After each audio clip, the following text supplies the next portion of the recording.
Today's story takes place in Taranto, a province located in southeastern Italy. In the southern part of this province, there is a small town called Avetrana. This town is famous for its historic architecture, narrow alleyways, bustling markets, and beautiful beaches. It is home to over 7,000 long-time residents. The main character of the story is Sara Scazzi, a 15-year-old energetic and cheerful girl. Her family consists of 4 members: her father, Giacomo Scazzi, her mother, Concetta Serrano Spagnolo, and her brother, Claudio Scazzi. Sara lives with her mother in Avetrana. Her father and brother work in construction in Milan year-round, only coming home occasionally.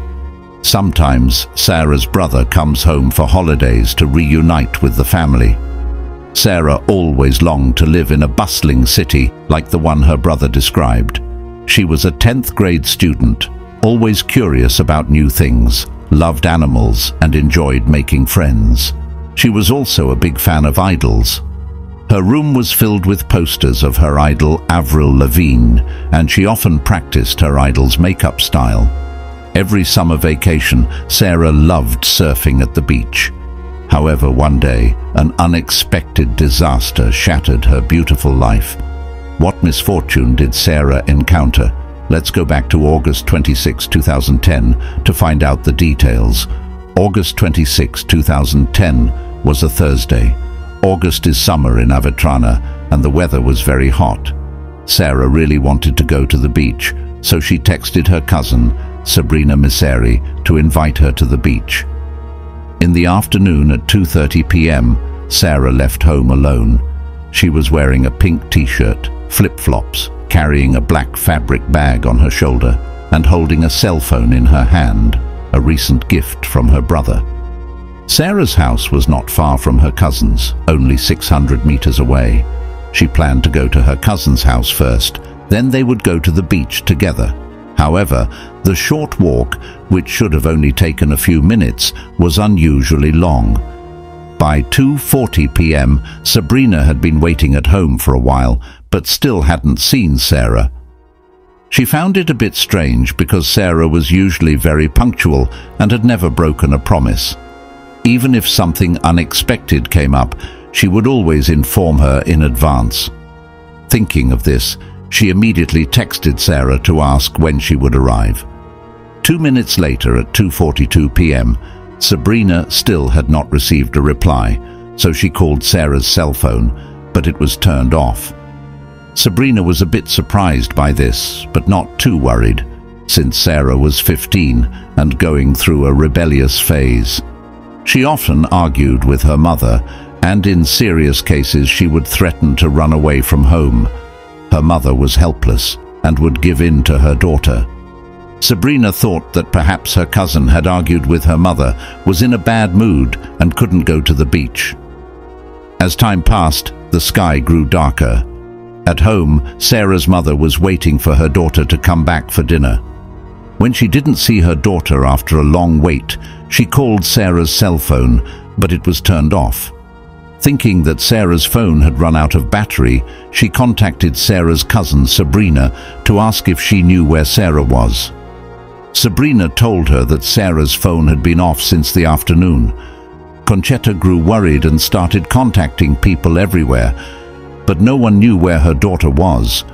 Realizing the severity of the situation, she immediately called the police. Additionally, she reached out to a famous missing persons program in Italy for help. Soon after, Sara's family and friends began searching together. That night, they combed through almost every street in Avetrana, but without success. After receiving the report, the police began their search. According to their investigation, Sara, 15 years old, had been missing for quite some time, which did not bode well. The police first ruled out the possibility of kidnapping. They learned that Sara's family was not wealthy. She lived with her mother, and her father and brother worked long-term in Milan. Next, the police interviewed Sara's family and friends, reconstructing her activities on the day she disappeared.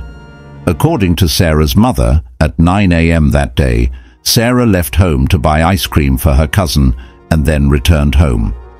At noon, Sarah went out again to buy some items at a grocery store and came back at 1 p.m. At 1:55 p.m., Sarah said she received a message from Sabrina inviting her over. After 2 p.m., Sarah left home and vanished. However, according to Sarah's cousin Sabrina, Sarah left home at 2:30 p.m. This created a discrepancy in the timeline. Sarah's mother said 2 p.m., while her cousin said 2:30 p.m. The police checked the message history between Sarah and her cousin. At 2:23 p.m. that day, Sabrina received a message from Sarah. "Wait a bit, I'm putting on my swimsuit and will be right over." At 2:25 p.m., Sabrina texted Sarah, "Hurry up and come over." 3 minutes later, at 2:28 p.m., she texted again, asking if Sarah had left the house. Due to a lack of phone credit, Sarah couldn't reply. According to their previous agreement, she would give a missed call to confirm she was on her way. Based on Sabrina's information, Sarah went missing on her way to her cousin's house. Therefore, the police searched along the route from Sarah's house to Sabrina's. They questioned neighbors and passers-by, checked small remote roads, alleyways and vacant areas. At the same time, the police and Sarah's family distributed missing person flyers around the area where she disappeared. Later, some witnesses provided clues to the police. A local resident reported seeing Sarah leaving her house at around 2:30 p.m., walking out of the alley in front of her house, followed by a stray dog. This dog, a German Shepherd mix named Setter, often followed Sarah because she regularly fed it. Another man reported to the police that at 2:33 p.m. that day, while he and his wife were driving through the area, he saw a young girl walking alone. Her striking blonde hair stood out. Although he only caught a glimpse, he was sure that the girl was Sarah, the missing person. The timelines mentioned by these witnesses align with Sabrina's statement. This means that Sarah went missing sometime between 2:33 p.m. and 2:42 p.m. The case caused a public uproar. People began scrutinizing Sarah's daily life and her social media activities, searching for any possible motives for the 15-year-old's disappearance. Some media outlets blamed Sarah for her own disappearance, speculating that she might have run away to Milan to find her father. However, this theory was quickly dismissed as Sarah's father publicly denied it, stating that he had immediately returned to Avetrana from Milan to join the search for his daughter as soon as he heard the news. There were rumors that Sarah was with a middle-aged man she met online. It was said that she had some social relationship issues and planned to run away with this man. There were also rumors that Sarah, longing for life in a bustling city, was fed up with her small-town life and wanted to escape. Sarah's parents adamantly denied these baseless rumors and all negative information about their daughter. They believed she had been kidnapped. Sabrina's family spent most of their time with Sarah's mother, supporting the police investigation and responding to media interviews. The police eventually identified a middle-aged man who had been in contact with Sarah on Facebook. He was a pastry chef living in Rome. Sarah had confided in him several times about the pressures and troubles in her life, expressing a desire to leave her boring town. Sarah was addicted to social media and had met several men in person. Following the investigation, the police searched for individuals who might have taken her, but they found no evidence that she had been forcibly taken. As time passed and Sarah had been missing for several weeks, media interest in the case grew. To find Sarah, her family began appearing frequently on television programs, hoping that the power of the media would help bring Sarah home. On September 8, 2010, the residents of Avetrana organized a march to search for Sarah. Sabrina, Sarah's cousin, also participated. Everyone was determined to find Sarah and called for her captor to release her. As time went on, Sarah had been missing for a month. Despite the police receiving numerous reports from witnesses, there was still no progress in solving the case. On September 29th, Michel Miseri, Sabrina's father and Sarah's uncle, went home to retrieve a screwdriver he had forgotten there from the previous day's work. As he passed through an olive grove, he noticed something shiny reflecting the light. Curious, he pushed aside the bushes to investigate and discovered a half-burned cell phone. Michel Miseri recognized the keychain on the phone. It looked very much like Sarah's. To confirm, he called Sabrina to ask about the design of Sarah's phone, and he confirmed that it was indeed Sarah's phone, but the battery and SIM card were missing. Many people were suspicious of Michel Miseri's discovery, believing he might be the one responsible for Sarah's disappearance and the one who burned the phone. In fact, the police had also suspected him because on the day of the incident, someone had seen Sarah passing by Michel Miseri's house. However, the stray dog following her didn't enter the house, but lay on the road outside the gate. Michel Miseri immediately denied this clue, saying he hadn't seen Sarah on the day of the incident. As for the stray dog lying in front of his house, he said it might have just come looking for food. With public pressure mounting, the police focused their investigation on Michel Miseri. They discovered that on the day Sarah went missing, Michel Miseri had been working in his garage. The police also received shocking information from some of Sarah's friends. They said Sarah had confided in them multiple times, telling them that Michel Miseri had been harassing her for months. Sarah felt distressed and uneasy because of this. On October 6, 2010, the police interrogated Michel Miseri. That day, Conchetta, Sarah's mother, was invited to participate in a television program that specialized in helping find missing persons. During the program, in front of thousands of viewers, the host delivered a devastating truth to Conchetta. Her daughter had died because Michel Miseri had just confessed his crime to the police. Conchetta was heartbroken and shocked by the news. She expressed, "I am trying to understand what happened," before immediately leaving the studio. Following this incident, many people expressed outrage towards the show's production team, deeming it extremely cruel to inform a mother of her daughter's death on live television. During that day's interrogation, after more than 9 hours of questioning, Michel Miseri finally succumbed to the psychological pressure and confessed to his crime. He admitted that on the day of the incident, he was repairing a tractor in his garage. At 2:25 p.m., Sarah unexpectedly appeared in the garage and greeted him. Michel, who was working on the tractor, felt an inexplicable joy. When Sarah was about to leave, he suddenly grabbed her, intending to assault her. However, Sarah fought back fiercely. Michel then wrapped a rope around her neck while restraining her arms. Sarah, only 15 years old, was no match for him. Michel strangled her to death in the garage. After killing Sarah, Michel lost all humanity and continued to assault her lifeless body. He then stuffed Sarah's body into his car trunk and drove to a remote farm. There, he threw Sarah into an abandoned well and covered the well's mouth. He then burned all of Sarah's belongings, which explained why the phone was found partially burned. The police later found Sarah's DNA in Michel's car. They went to the burial site Michel disclosed and began the excavation. Eventually, they found Sarah's body at the bottom of the abandoned well, where it had been submerged in water for 6 weeks. The lower part of the body was so badly decomposed that it was impossible to determine whether she had been assaulted. However, there were clear signs that she had been strangled to death.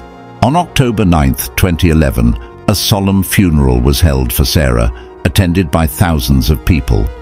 Sarah was buried in the city cemetery. Everyone was outraged by the cruel actions of Michel, the victim's uncle. Due to his disheveled appearance in front of the media, he was dubbed the Demon of Avetrana. To protect him from attacks by other inmates, he was held in a separate cell awaiting trial. The autopsy results showed that Sarah's body was severely decomposed. making it impossible to determine whether she had been assaulted. Bruises on her forearms indicated that the perpetrator had either tightly gripped or tied her with a rope. A deep mark on her neck suggested that she had been strangled with a 2 centimeters wide belt. The cause of death was determined to be suffocation. With Sarah's body found, the case seemed resolved. However, the police did not fully trust Michel's statements, as he had changed his story multiple times, with several inconsistencies and illogical points. Initially, Michel confessed to killing Sarah after assaulting her, but later he claimed that Sarah had accidentally fallen and hit her head on the floor, leading to her death. The police believed the case was still unclear and suspected that Michel might be hiding the truth. They even considered the possibility that another person could be the perpetrator. Given the timeline of Sarah's murder and Sabrina's testimony, it was inferred that around 2:50 p.m., Michel drove Sarah's body 8 kilometers to the burial site.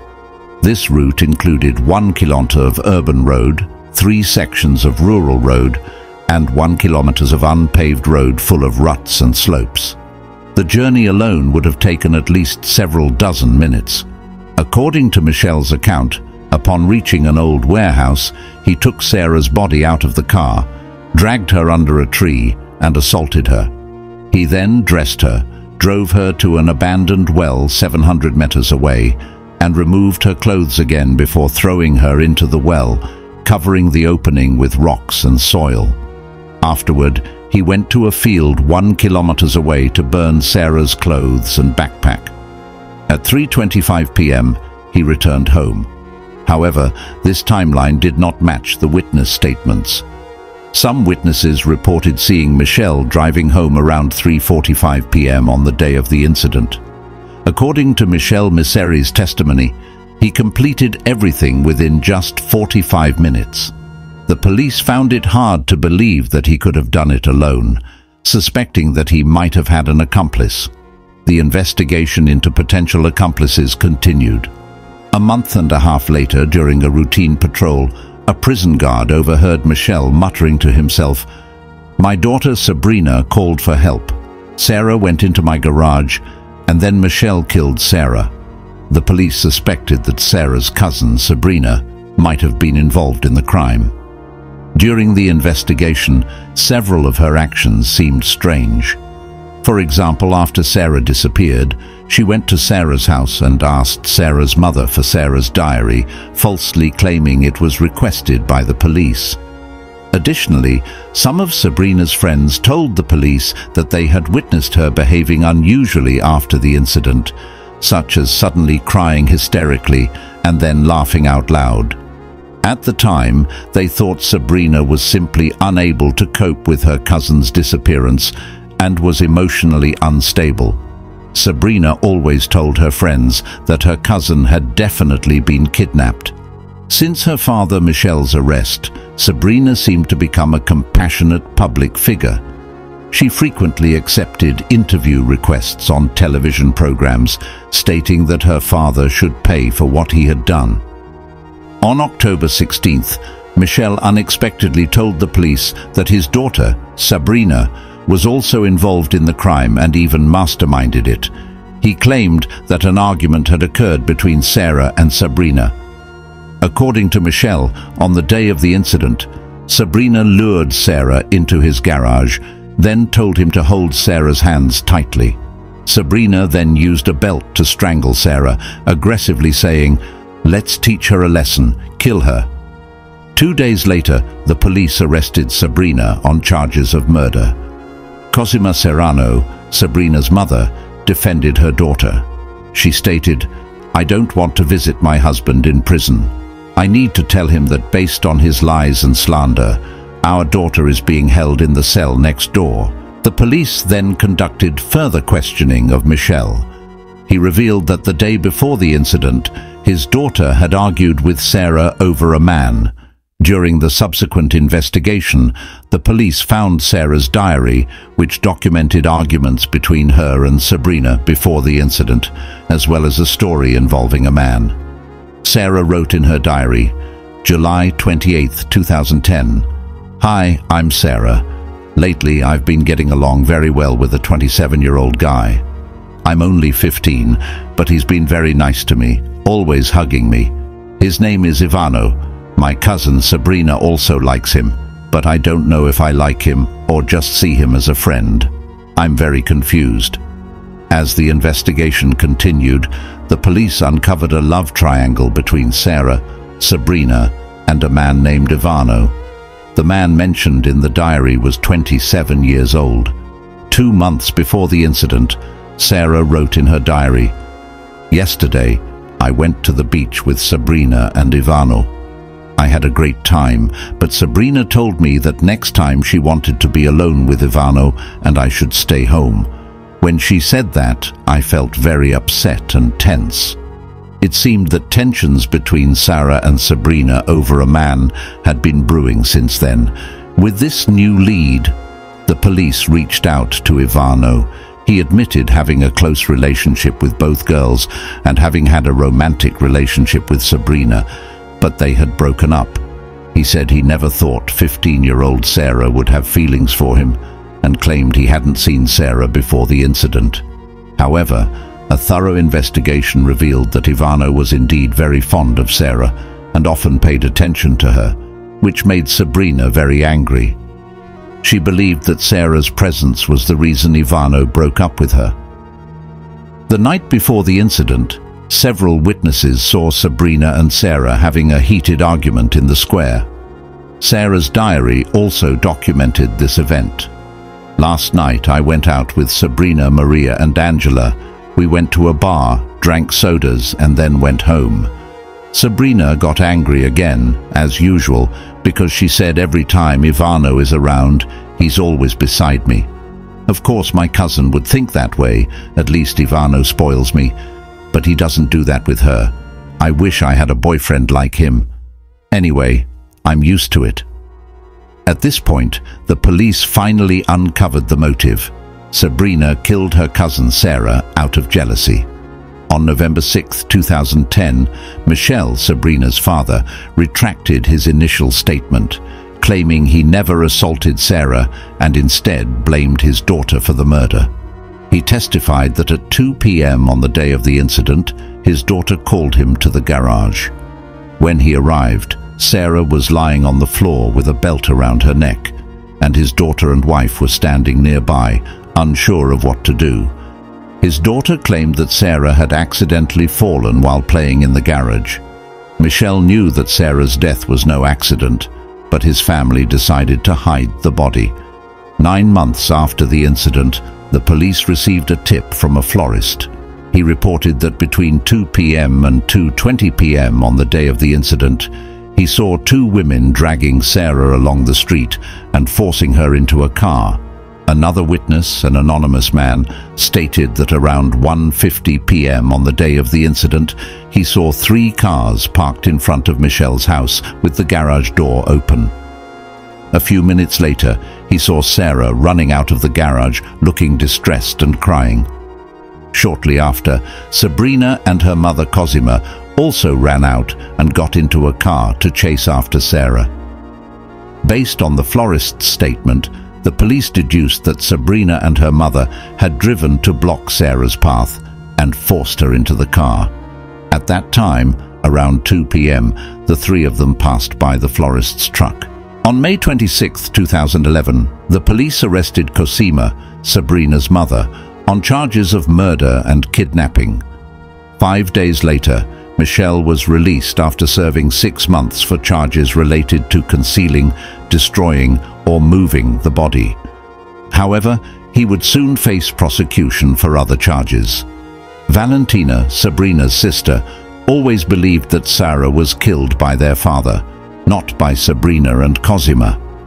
She speculated that on the afternoon of the incident, Sarah came to play in the garage. Their mother was taking a nap, and Sabrina was not home.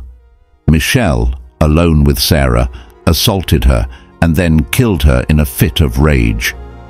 Valentina also mentioned that Sabrina had once told her that if Sarah showed too much affection for Ivano in public, it would make Sabrina angry. But that was only because Sabrina wanted to protect Sarah, not out of jealousy. People can be cruel, and some attitudes can be misunderstood. Valentina recalled Sabrina once texting her, "Dad said he would help me kill Sarah. I think he's crazy, or maybe it's just a strategy of his."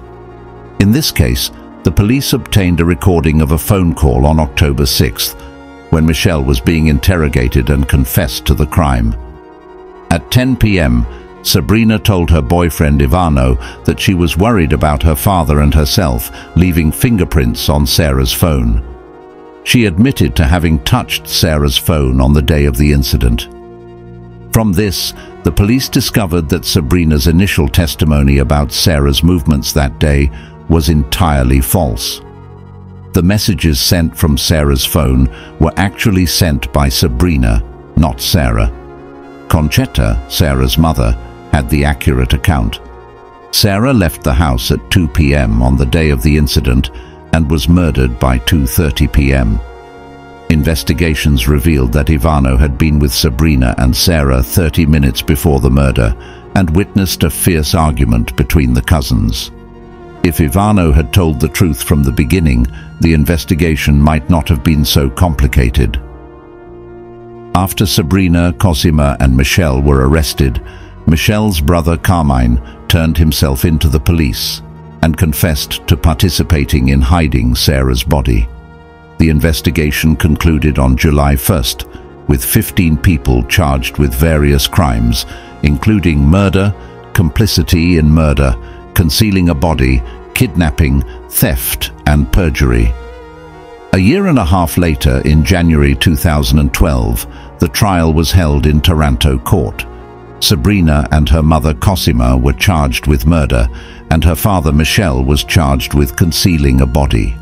After 15 months of trial, the court delivered its verdict. Sabrina and Cosima were convicted of murder and sentenced to life in prison. Michel was sentenced to 8 years in prison for concealing the body. Michel's brother was sentenced to 6 years in prison for the same charge. Ivano was sentenced to 5 years in prison for perjury.